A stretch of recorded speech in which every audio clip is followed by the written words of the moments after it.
When others sleep, they're usually only disturbed by their own cats. But Jenny's cat is different. It acts like a mother, lulling Jenny to sleep and making sure she never stays up late. Jack became so good at this because he wanted to repay Jenny for all her care and love. So when he grew up, he took over all the household chores. He was even so skilled with a power drill, he could build a cabinet with ease. But what Jack didn't expect was that despite all his efforts, Jenny, his owner, wasn't very considerate. She spent her time scrolling through social media accounts about raising cats, even saying that just looking at them made her feel like she had a cat of her own. Hearing this, Jack immediately felt heartbroken. Though Jenny realized she might have said something wrong, Jack's heart was already hurt. Then, Jack took out a scratching post. Jenny, seeing this, recalled a video she watched, where a cat accidentally got its paw stuck on one. But what she didn't expect was that Jack playing with the scratching post looked very much like he was playing a pipa. At least Jenny had no high expectations. When she told Jack not to force it, she looked up and was stunned. As everyone knows, cats have the ability to avoid obstacles, and Jack planned to show this off. Jenny was curious, but mostly worried, because Jack's feet were much bigger than an average cat's. But Jack confidently said there was no problem. While he didn't make a mistake, Jenny was shocked, because Jack's actions didn't resemble a cat at all. She then remarked that the cats she saw online seemed cuter. Hearing this, Jack puffed up his cheeks in anger. Jenny quickly added, "Actually, I was just joking. No matter how cute other people's cats are, I think none of them compare to you,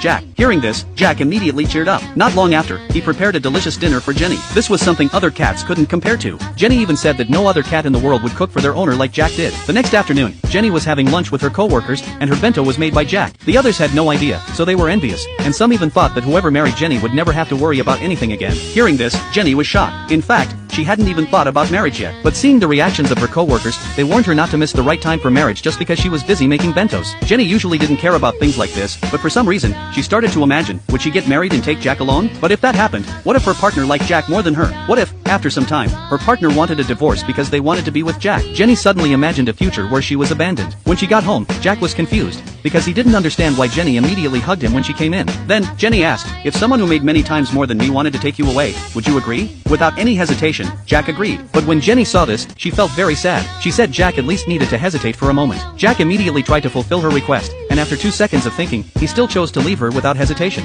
Jenny realized this and decided to work harder, getting a certification and increasing her salary. But when she looked back, she saw Jack shaking his head. It was already time for bed. Jenny said she wanted to read for a while before sleeping, but before she could even leave the room, Jack had already crawled into bed and was calling her to sleep. At first, Jenny refused, but only at first. Eventually, she couldn't resist and lay down beside him. The next day passed quickly. This day, Jack invited Jenny to watch a scary movie about a village haunted by an evil spirit. Though Jenny knew it was fake, she still found it terrifying. But she couldn't tell Jack, because if he found out, she would lose her dignity as his owner. So, she decided to take a shower to calm herself down. But it didn't help at all. That night, Jenny grew more and more scared, the sounds around her unnerving her. Even the 2-second sleep trick didn't work. And worst of all, Jack was wearing a helmet while sleeping. As Jenny was on the verge of breaking down, Jack suddenly sat up straight.